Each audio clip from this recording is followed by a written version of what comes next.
Welcome everyone to the third Critical Mixed Race Studies Association Book Series event. My name is Rudy Guevara Jr. and I am the elected president of CMRS. To learn more about CMRS and sign up for our listserv, you can go to criticalmixedracestudies.com. I would first like to acknowledge with deep respect that Arizona State University occupies the ancestral homelands of several American Indian nations, including the Akimel O'odham, the Peepash, and the Tohono O'odham peoples. Now, on behalf of the CMRS board, we are excited to continue our book series event leading up to our renowned conference, which will now be held virtually in February of 2022. We will continue to send updated information about the conference, so stay tuned. We also hope you will consider donating to CMRS as part of our fundraising campaign. As for the structure of our talk today, the first segment will feature a conversation between our co-authors of the newly released book, Mixed Race in the US and UK, comparing past, present, and future from Emerald Publishing. Then for the last 20 minutes or so of the talk, we will answer your questions that you submitted through the Q&A. For now, please consider introducing yourself in the chat by stating your name, where you're tuning in from, and your interest in today's topic. Now it is my great honor to introduce our speakers for today. Dr. Chinelo Njaka is the founder and director of Peckham Rights and an independent social researcher. Dr. Njaka is also a United Nations Fellow for People of African Descent, and her research examines racialization processes across different national, institutional, and organizational contexts, with a focus on African diaspora in Europe and human rights. Dr. Jennifer Patrice Sims is an assistant professor in the Department of Sociology at the University of Alabama, Huntsville. Taking mixed race people as her main focus, Dr. Sims' research examines racial construction, perception, and identity. And she is also the editor of the Sociology of Harry Potter from Zosima Press. Also joining us for this event are executive board members Alma Villanueva, who will be conducting today's conversation, Haley Pilgrim, who will be running the Q&A, and Dr. Kelly Jackson, who will be monitoring our chat. Now, without further ado, let's give a warm CMRS welcome to our guest speakers. So to begin, as a critical and interdisciplinary cross-cultural field, cross-cultural research has been a mainstay in critical mixed race studies. This book is based on both of our dissertations as well as follow-up research that we've conducted since then. It joins a nascent literature that focuses on mixed race experiences in the United States and the United Kingdom. These two nations often are said to have a special relationship due to common perceptions of shared history and language and values.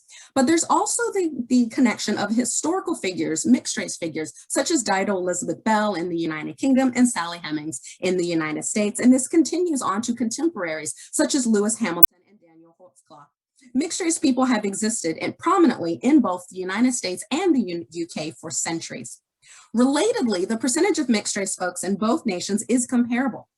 And when we look at their histories, we see that there are important differences, but there's also similarities. And so this offers a unique perspective on the historical rootedness of contemporary racial understandings. And so though our book is subtitled Comparing the Past, Present, and Future, the analysis that we do actually offers both the traditional comparativist account that compares and contrasts, as well as a relational account that's going to connect the two nations. So we accomplish this by identifying similarities and differences, and then discussing and explaining them in terms of both common historical roots and ongoing contemporary interactions. Hello, everybody. So our book uses both macro and micro level theoretical frameworks, as well as both comparative and relational analytical frameworks to examine mixed race on both of those levels. Situated within a racial formation theoretical framework, our chapter 2 explores racialization at the structural level through examining the ways that the US and UK national censuses create, shape, and maintain racialized notions within each national context. For the 2000 US Census and the 2001 UK Census, respondents were allowed to indicate mixed race as a racial or ethnic option. In the US, respondents were allowed to select one or more of the racial options offered on the form. In the UK, in contrast, specific mixed ethnicity options were added alongside the ethnic categories offered since the 91 census. Focusing on the reporting of mixed race, I analyzed census reports and government documents qualitatively for content, as well as assumptive positions in order to highlight the overall distinct ways that the US and UK use discursive practices to conceptualize mixed race. These constructions of mixed race then shape the ways that the rest of each nation's institutions and populations understand, accept, and/or contest mixed race. A significant difference between the two nations in their enumeration of race is that the UK created a new de jure mixed race category situated within its extant racial hierarchy. In contrast, the US sidestepped this and created a de facto mixed race group, referred to as either the two or more or the blank race alone or in combination groups in documentation, which in effect maintain the extant racial order reliant on discrete racialized groups while attempting to appease the campaigners requesting a mixed race group leading up to the 2000 census. As becomes apparent in the analyses, the racialized categorizations at the state level are not mere descriptions of data. The aims of the census include providing a racialized narrative of the population imbued with meanings and social consequences, and providing a framework within which individuals are allowed to categorize and be recognized.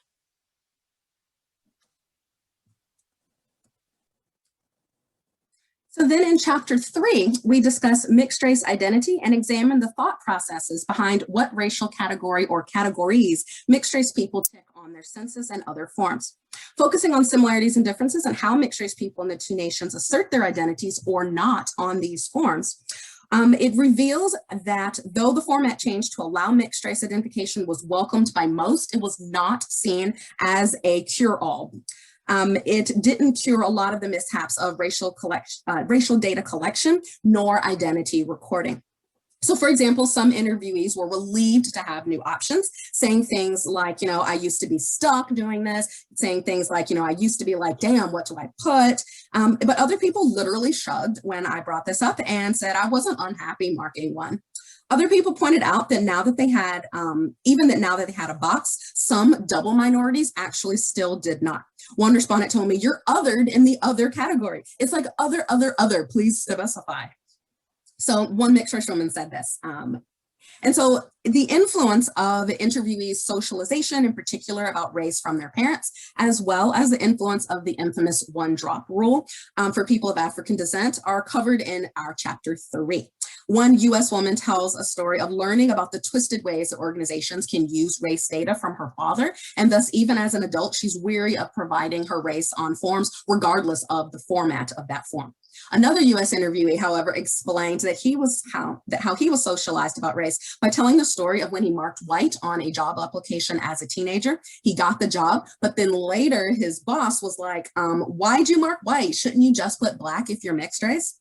And so these patterns in both countries were saying how interviewees were talking about the way that that they're socialized at the family level and at the work level to understand the meanings of the boxes that are on those forms. And while those patterns were in both countries, one interesting difference in the two was the fact that how nationality was talked about in combination or not with racial identity. So in one of my favorite interviewees, it was with a couple, both of whom were mixed race. The husband was Black and Asian, and he explained to him that Londoner could be any particular race, unlike British, which they saw as coded as white. And so therefore he said that I feel like London. He identifies as London. And although I heard a smidge and just a little bit of that from folks that were Cali born and raised, it was actually not nearly as strong as the folks from London talking about feeling like a Londoner, folks from Yorkshire in the UK talking about feeling like a Yorkshireman. In the US, that national identity was just, as un-American, was just not as strongly tied to their racial identity as various national, regional, and city identities were tied to folks' racial identity in the United Kingdom. From identity, we moved to civil society, which is covered in our chapter 4, and critically analyzes the specific discourses generated within US and UK mixed race civil society organizations. There are a range of types of CSOs in both the US and the UK in which I was able to conduct semi-structured interviews with. In the US, I spoke to representatives from campaigning, educational, media, adoption, and in-person social or event groups. And in the UK, I found representatives that were from mentorship organizations, education, in-person and virtual social groups, adoption groups, and health groups. This chapter examines the way that CSO representatives describe and construct notions of mixed race. The analyses highlight the variety of racialized paradigms employed by CSOs that lead to a relatively fluid but lead to relatively fluid racialized constructions in contrast to their their respective state entities. Broadly, the three main paradigms that I identify are biological notions of race, socially constructed notions of race that at times rely on biological notions to explain, and an inclusive view of mixedness that for some moves towards hinting at a post-racial view of racialization. At times, the conceptions of race by CSOs include some tendencies to fall back on discourses that are reminiscent of the pathological constructions from previous centuries. The data are explored both comparatively and relationally, identifying similarities, differences, and how the states have influenced the CSOs in their constructions of mixedness. There's great nuance here within the data that I collected, but generally speaking, my research found that US organizations are more likely to employ paradigms based on latent biological notions of race, despite articulating some understanding of a socially constructed concept of race. And in contrast, in the UK, there is more variety in the perspective used, but organizations tended to express more fluidity in their conceptions of mixedness, which is reflected in their work in communities.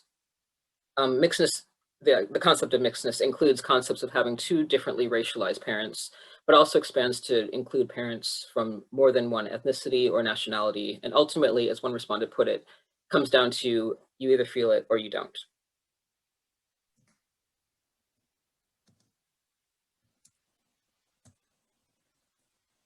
Okay, so from understanding how organizations were making sense of these census categories and how people were feeling mixed race or not, chapter 5 goes into the everyday experiences, these everyday feelings.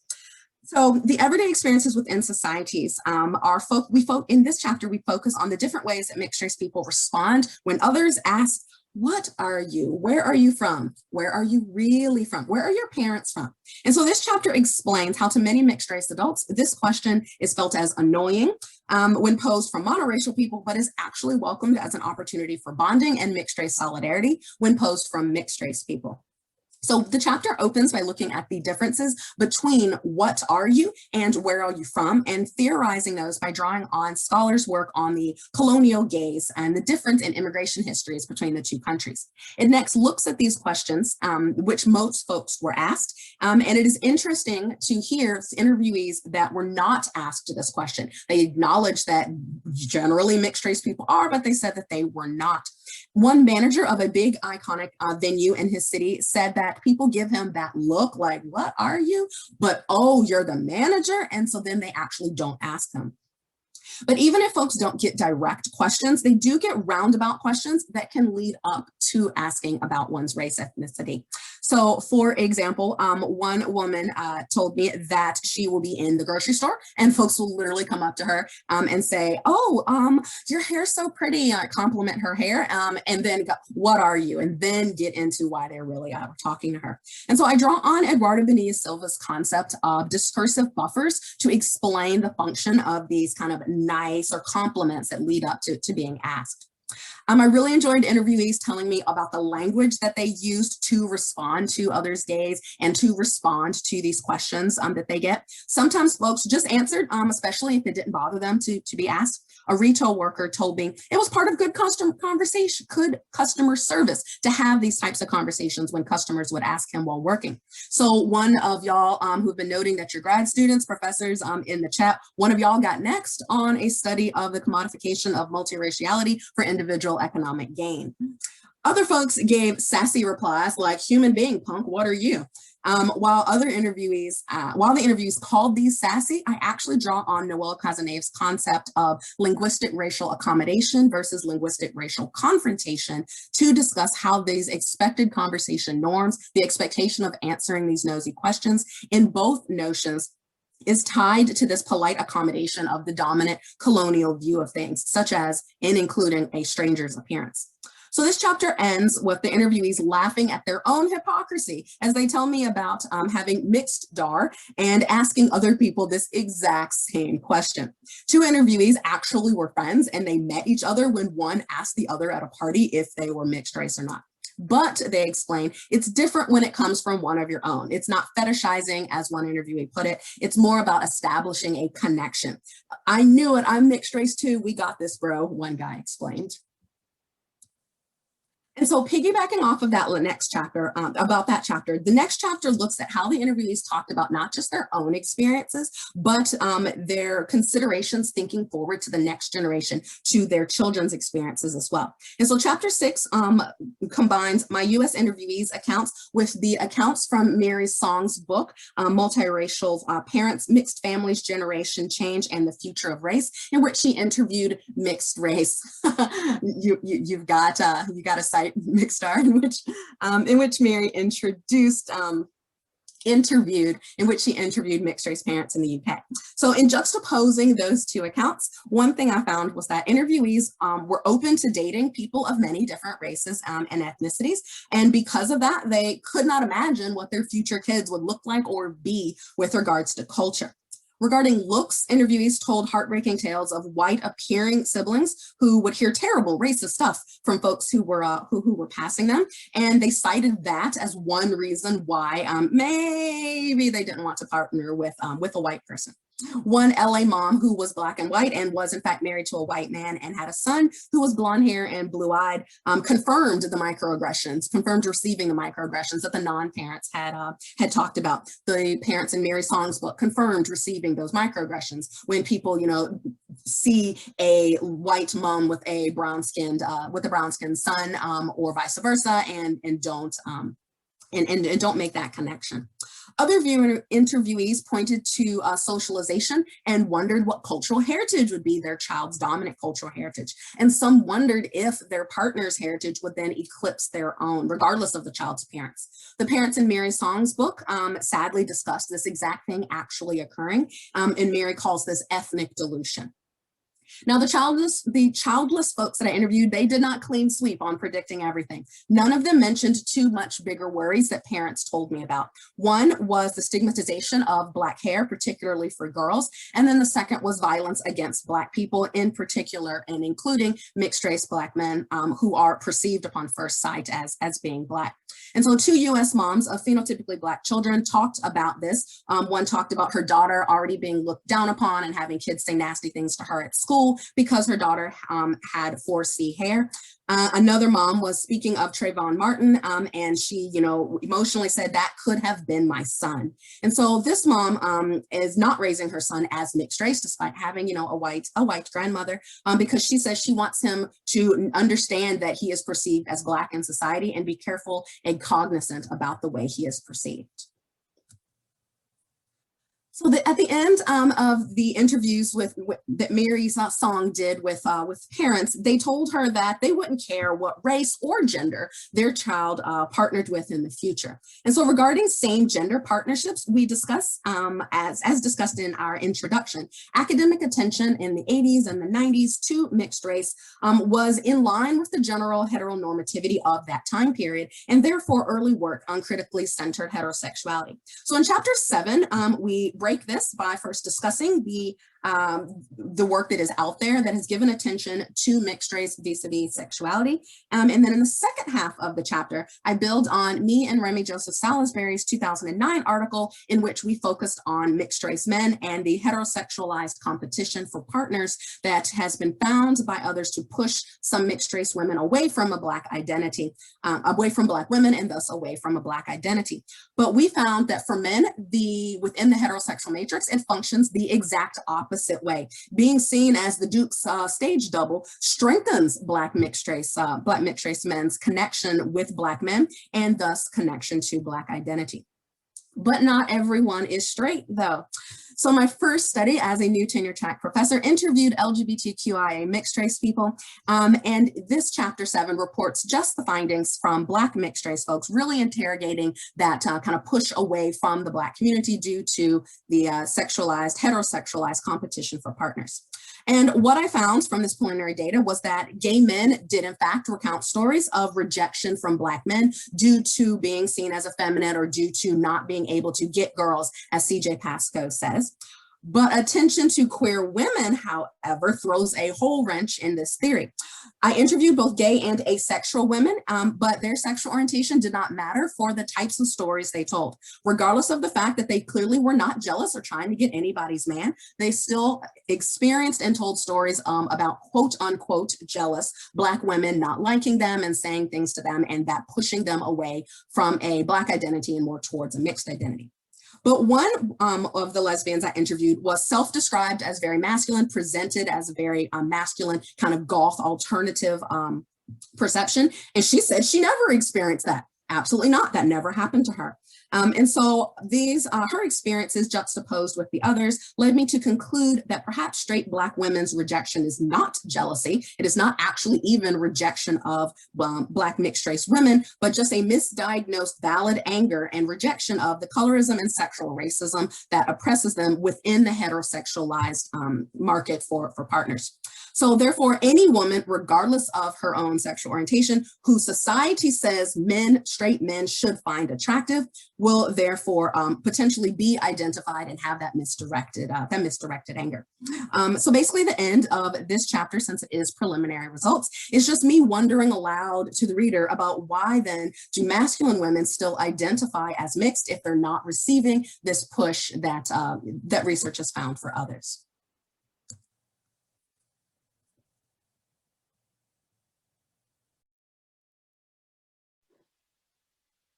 Our final substantive chapter briefly summarizes the major themes of the book. The chapter then turns forward-eyed to considering future events that may influence mixed-race people in the US and UK, as well as emerging avenues of research in CMRS. The book concludes with a methodological appendix. The first part provides an in-depth accounting of each author's research methods. And then following this, and drawing on the experiences of both of us, it then offers a discussion of some of the processes, challenges, and benefits of conducting qualitative research in two nations. The chapter and the book ends by looking beyond the US and UK specifically to consider issues in conducting multinational qualitative research in general.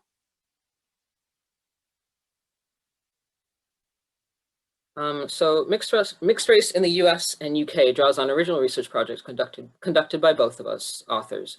Our methodological appendix discusses the processes, challenges, and benefits of cross-national research. Using facet methodology, I gather data for chapters 2 and 4 through two approaches in order to examine different complementary aspects of mixed race construction. In the first instance, a critical discourse analysis of census reports and documents, government documents, explored the manner in which mixed race is described and constructed in US and UK state institutions. For mixed race civil society, comprised of groups organizing around mixed race identity and experience, in order to address both how it reproduces race or produces race and reproduces race. 13 semi-structured interviews were conducted with representatives from US and UK civil society organizations between 2008 and 2011. Using framework analysis, I uncovered themes that influence the descriptions and conceptions of mixed race at each civil society organization. Dr. Sims's 2011 to 2012 interviews with 30 phenotypically racially ambiguous mixed race adults in the US and UK are the data source for chapters 3, 5, and 6. Admittedly, not all mixed race individuals appear racially ambiguous or clearly mixed, to quote Mills. And there are certainly some monoracial individuals who do look racially ambiguous. Nevertheless, phenotypically racially ambiguous mixed race adults were chosen as a study population because their racial identity is often very much an accomplished versus rigidly ascribed identity, meaning their experiences provide insight into the micro-performative aspects of race, i.e. doing race. In this study, Dr. Sims explored how mixed race adults navigate ambiguity and create racial meanings in their everyday lives. 28 of the 30 interviewees identified as heterosexual. Therefore, the first interviews from her current project, which began in 2018 with queer mixed race people, are the data source for chapter 7. When conducting qualitative research in multiple contexts, one will not have a consistent position vis-a-vis all interviewees. In our interviews with both the US and UK-based interviewees, for instance, perceptions of our nationality and race, as well as our status as academics, marked us as outsiders to some and insiders to others. This positionality influenced the research process from a recruitment stage onward. Having differing, sometimes opposite types of processes at play during research is a challenge for obtaining comparable quality data in both contexts. Nevertheless, being aware, reflexive, and adaptive can allow a researcher to capitalize on the benefits of inconsistent positionality and can help avoid the drawbacks. Regarding nationality, the perception of the researcher as an outsider can influence recruitment to the study and interview dynamics, such as how tense or relaxed interviewees are and the types of answers they give. Through perceived or actual insider-outsider status regarding nationality and race and ethnicity, status regarding nationality and race and ethnicity are the four of cross-national qualitative research on mixed race people. Bourdieu reminds us that as academics, we are also members of the distinct social field that has its own distinct logic and practices. Whether interviewees share the researcher status as an academic or not can influence the type of data collected. While the US and UK were the nations of focus in our research, the processes, challenges, and benefits that we have described during this presentation can apply to cross-national research in other national contexts as well. In summary, conducting focus research on 2 specific nations provided unparalleled insight into the past, the present, and the future of socially constructed phenomena. Our first question, how do you think the reverb from the Trump presidency and Brexit are impacting mixed race people now in the US and the UK respectively? Oh, I'll start off with this one. So one has to turn in a book manuscript months before it goes to press, and no joke, we turned in our full manuscript, and about a week later, President Trump attacks members of the squad saying, go back where you come from, and talking about this. And we had just said in the book that where are you from, and this sort of national framing was more of a UK thing, not a US thing. And then we emailed Emerald like, we need to do an update really quick because President Trump was just tweeting some things. And so it is absolutely true that I'll let Chinelo speak more to Brexit, but absolutely true that the political rhetoric that we heard from former President Trump, that has been inspired by former President Trump, has absolutely impacted not just individuals, but the way even mixed race people, the way people are perceived, and pushed it kind of more towards that UK version of nationality that had really been more below the surface of the US prior to that. So yeah, that's excellent question. It has directly impacted how people were seen, and very quickly too, like after those comments came, and folks started getting more, there's this shift, right, in what are you, where are you from? It used to be a bit more separated in the US and the UK, and due to particularly those comments by Trump, we see again that special relationship. We see that converging on a similarity there. I think for Brexit, I'm relying mostly on anecdotal evidence, I suppose, but for Brexit, the conversation I think would probably relate to the more fluid ways that I found that mixed race organizations construct what was commonly called mixedness, which extends beyond racial categories and goes into ethnicity and nationality. And I think it's those ethnicity and nationality aspects and those more broader ideas of mixedness that where the Brexit, I guess, effect might fit in, because there's definitely racism in the UK, but there seems to be more acceptance of different racial identities within the umbrella of what Britishness is, and that's somewhat calculated from real pushes from the government to define on a national scale what Britishness is, and I guess tacitly also what Britishness isn't. And it's not so much about race in that sort of conception of it, but I think with Brexit there was a lot of xenophobia that came out.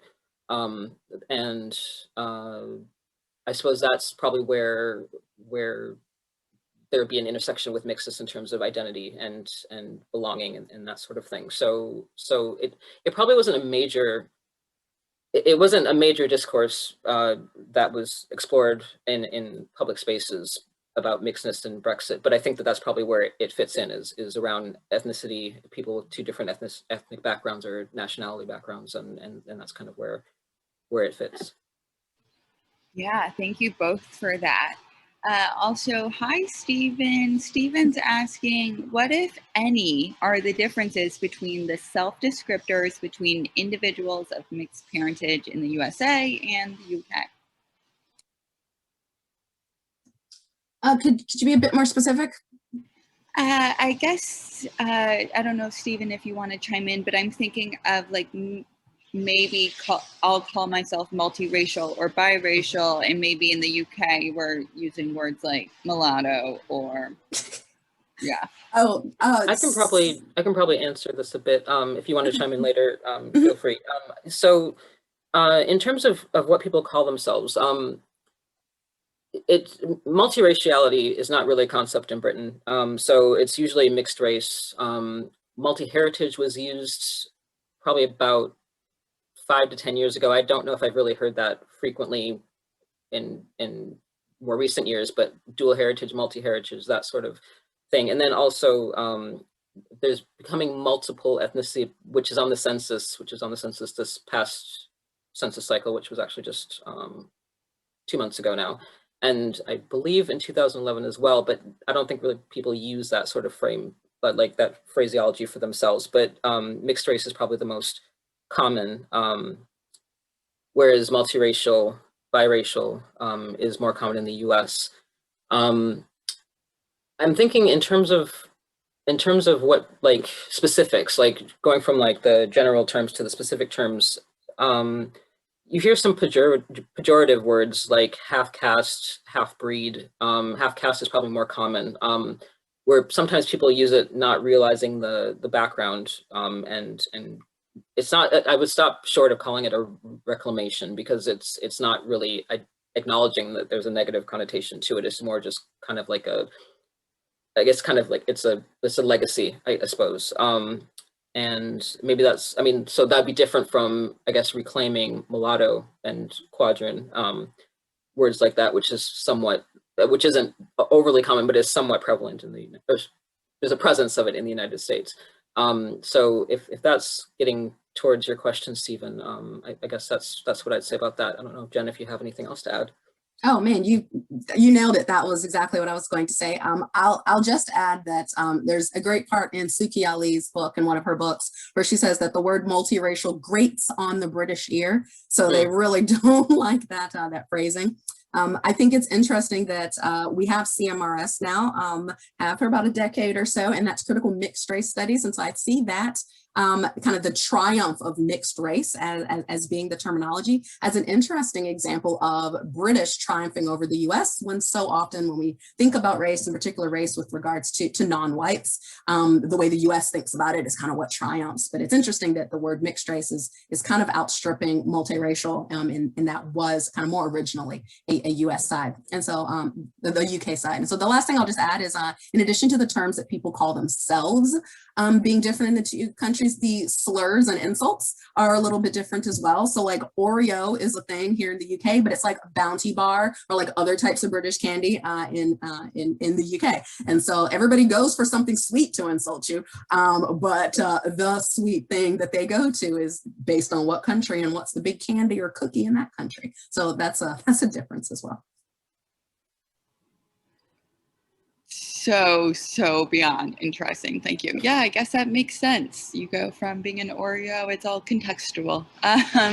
So I am curious, Helen asks, your description of mixed race respondents feeling more affiliated as Londoners than as British reminds me of children, immigrants in New York, second generation, feeling like they're more affiliated as New Yorkers than Americans. So Helen says she recalls that those authors found their respondents as American as primarily white and exclusive, but New Yorkers as much more racially expansive and inclusive. Are there any local variations in this pattern across the US context?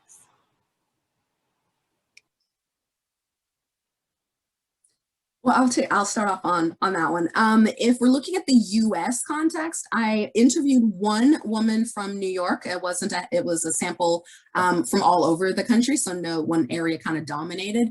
And I just was not. I mean, she identified as a New Yorker, but there just wasn't as strong as has been found in the immigrant literature. I just did not find that with my interviewees.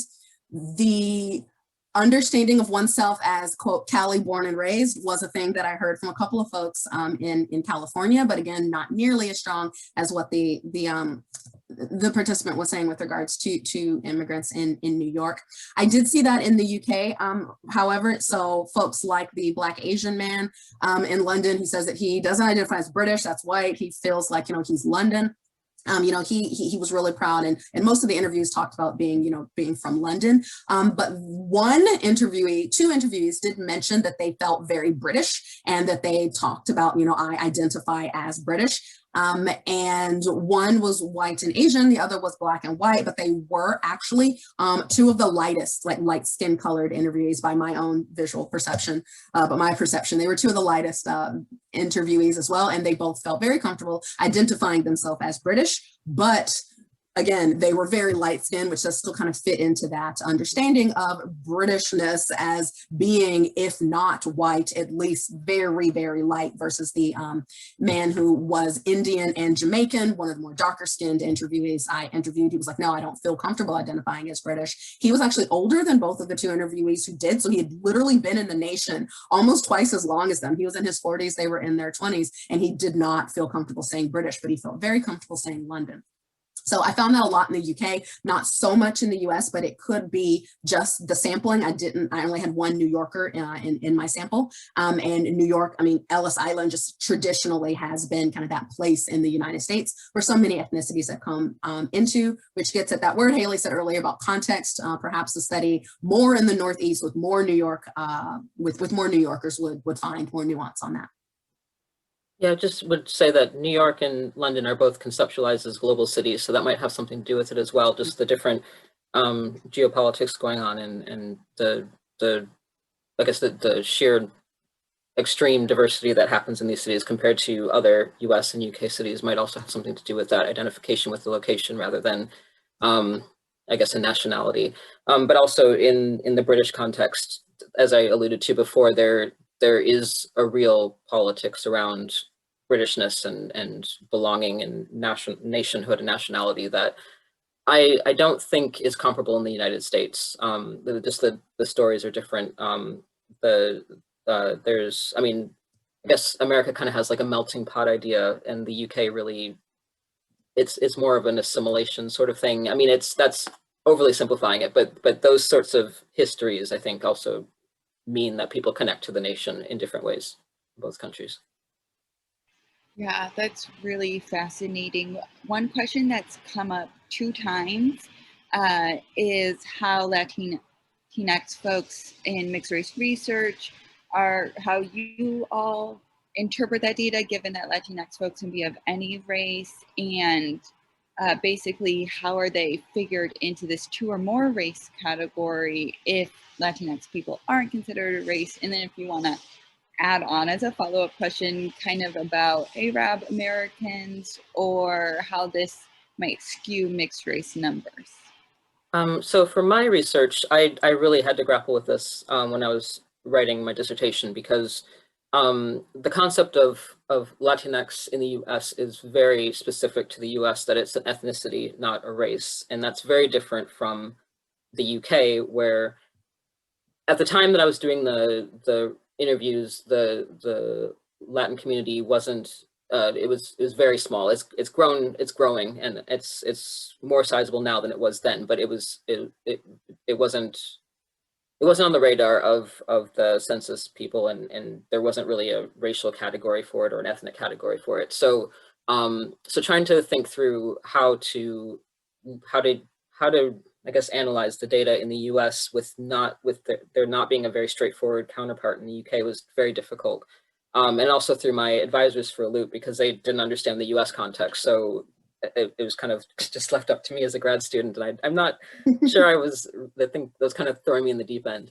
But I think the way that I was looking at it was more that I dealt with it was more interrogating the notion of ethnicity versus race. And so I wrote about it a bit, saying that it's actually kind of interesting / strange that the US conceptualized ethnicity in such a binary way, and then has it separate from race, so the two don't ever meet unless the person that selects that they're Latin American also selects that they're not white, or they're white, or sorry, not they're white, they're more than one race, then they become part of the 2 or more data set. But if they're not, if they're just, if let's say they're white and Latin, then they don't fall into this category that I guess this de facto category of mixed race. So it was kind of easy to just talk. It was easier to talk about it and then look at the data separately rather than try to fit them in, just because it wasn't comparable in the UK, which didn't have the same sort of distinction between ethnicity and race. In fact, the UK doesn't officially use race; they use ethnicity to mean racialized concepts. So that also kind of made it strange. Now, like after the data, there is push for Latin Americans to be added to the census as an ethnic category alongside the other racial categories.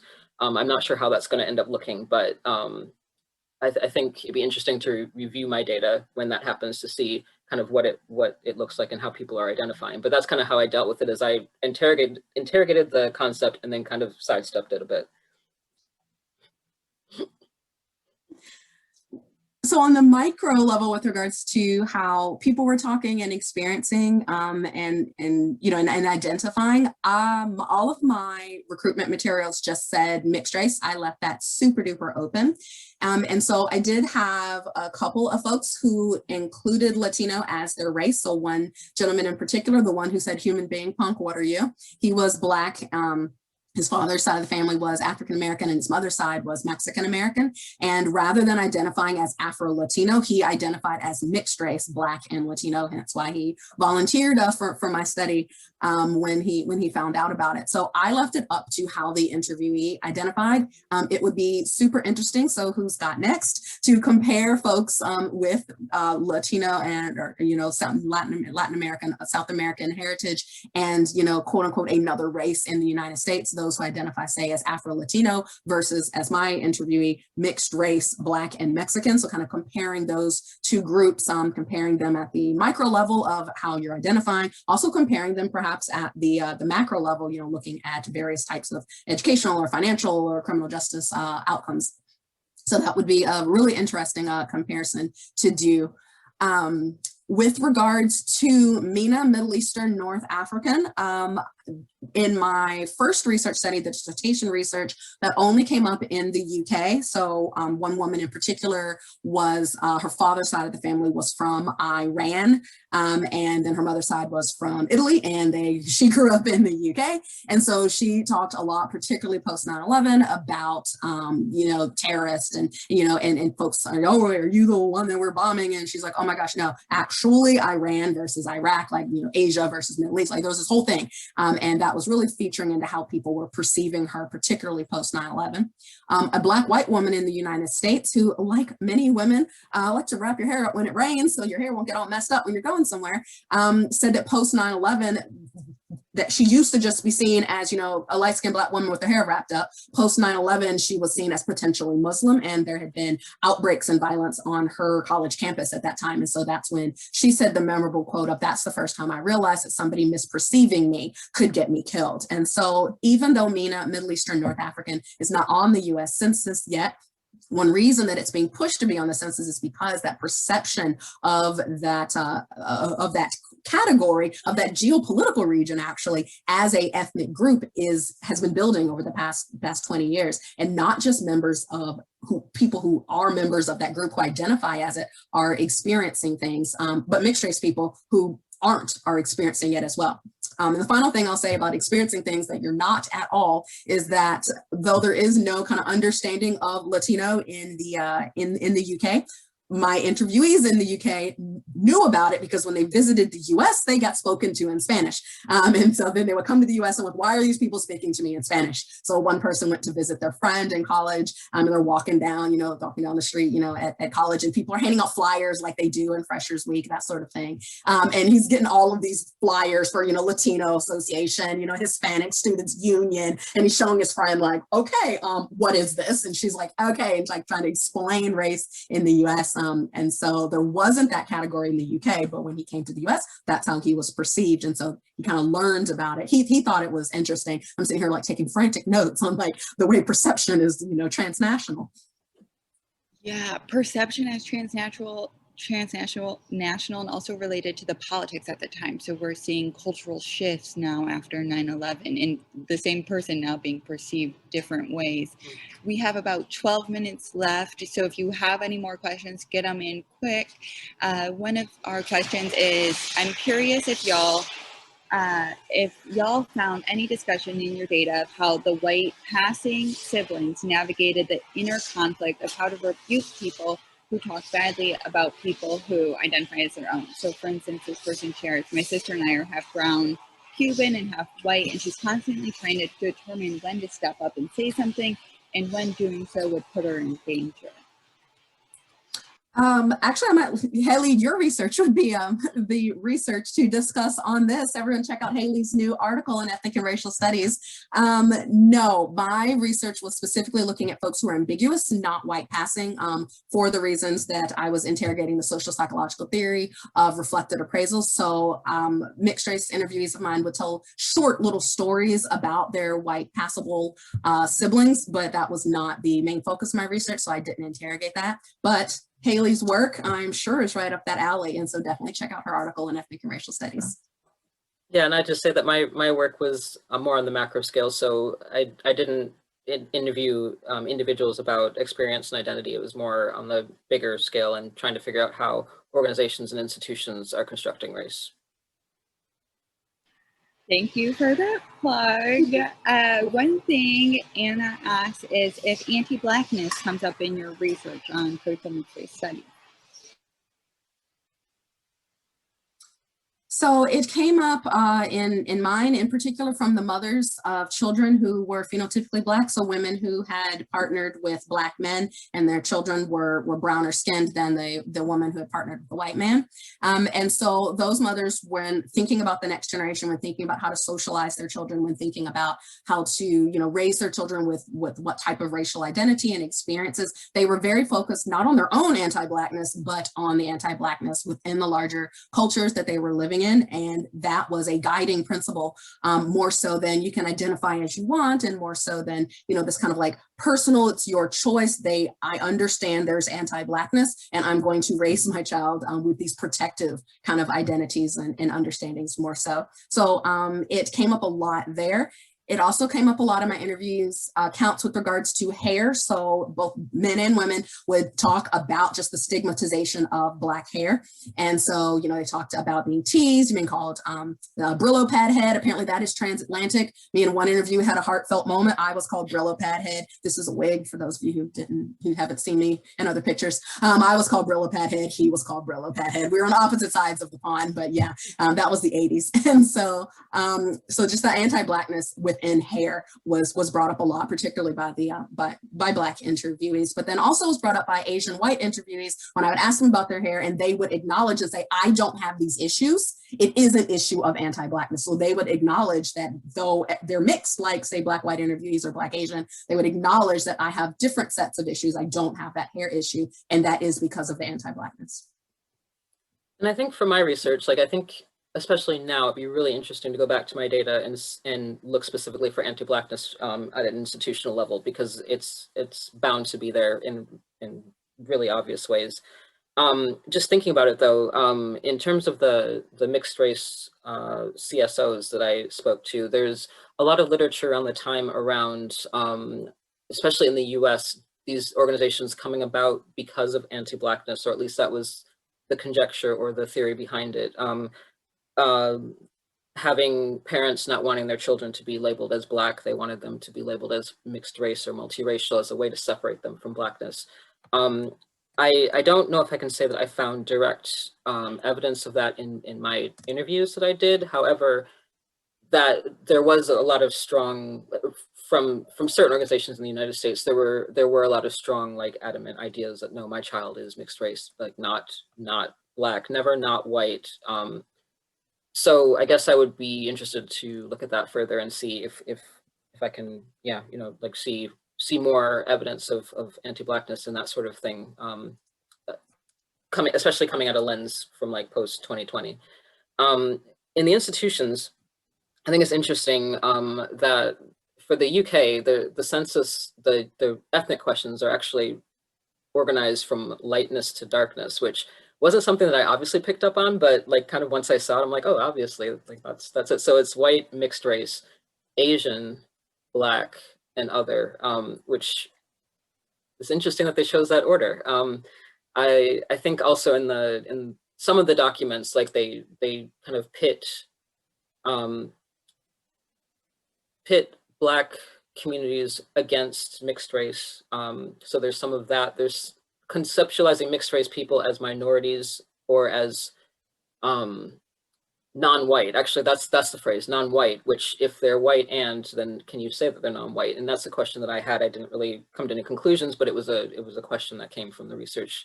And I think just removing people from whiteness because they have something else kind of falls back on this idea of hypodescent, which was never legalized in Britain, but for some reason they know it and use it. So yeah, I guess that's kind of where I would say that the obvious manifestations of anti-Blackness and I guess anti-minority as well, but anti-Blackness ultimately kind of reflected itself in institutions in the data that I got. I just want to piggyback on one last thing that Chanello said with regards to the one-drop rule never being institutionalized in the UK. That gets cited as a reason that anti-Blackness is not a problem in the UK. It's a problem in the US where they had these anti-miscegenation laws and they had segregation, but no, anti-Blackness isn't a problem in the UK. And so that simple fact of it not being legally enshrined then gets troped out as, oh, it's not, their anti-Blackness isn't as bad here. We're not as racist in the UK. That's a US thing, which kind of our racism is better.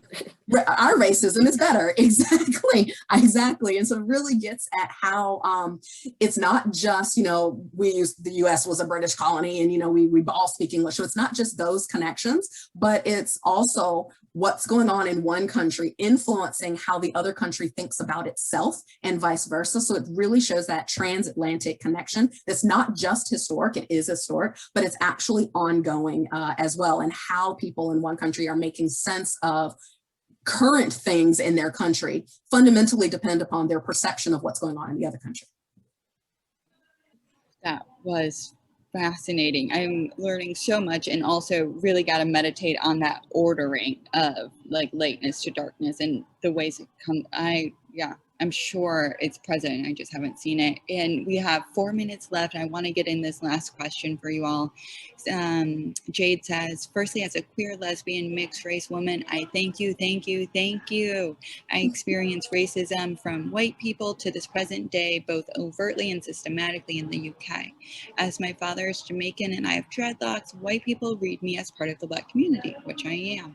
Black people, however, routinely perform microaggressions against me, rewriting my experiences and excluding me, which I know other mixed Black people face. I know the history of colorism, but the racism is real for mixed folks, and the UK considers white to be British. How do you think we can work with Black people to get them to accept us and not speak for us? Oh man, heartfelt, like virtual hug to you for virtual hug. Thank you so much for sharing. I'm gonna give a shout out. I don't know if she's on the call, but I'm gonna give a shout out to a graduate student in Maryland, Angelica Jelly Lowblack. Her master's when she was in Florida, she's not a PhD student, but her master's looked at mixed race folks who were in Black campus organizations. And one thing she was interrogating was how she was seeing that joining those organizations was a space to where the mixed race folks were able to feel included and to, not have Black folks, having those microaggressions against them. But she also talks about how it's just so complicated because so often in both countries, those who are mixed race, because particularly part white, since that often but not always manifests as being lighter skinned, then due to colorism are the ones who are like the face of the organizations or the first Black to be whatever. And so there's this balance that her interviewees were trying to make between, joining with the Black community, particularly in these political organizations, but then also not, being out front, light-skinned people in the front, if you're Black, get back, like not trying to reproduce that.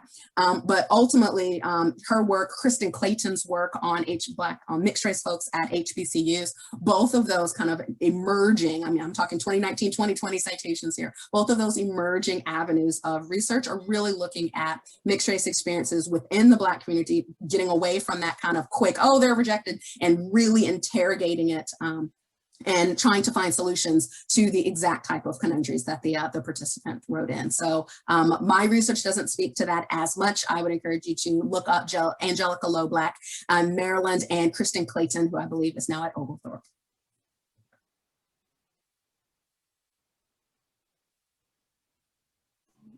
Thank you both so much for this really powerful session and your really amazing book that speaks to so many people's experiences. If everyone, we have 50 participants here, wants to put in the chat one thing you're leaving with, one thing you're feeling right now, and we can sort of tie a bow on this really motivating and energizing session. And the recording will be sent to everyone after. We look forward to seeing folks at our conference, Belonging. I learned so much, fascinating. I am not alone, amazing, incredible community. I feel so seen and loved. Thank you. Hopeful, inspired. This resonates with me. Wow, I'm getting chills. Whew. Our lovely speakers, thank you. Thank you for your work. It was such a pleasure to have you here. Yeah, thank you so much. It was really, really good. Yeah. Buy the book. It's 30% off if you want to feel heard and seen. Support mixed race research. Oh yeah. Thank you. Thank you all.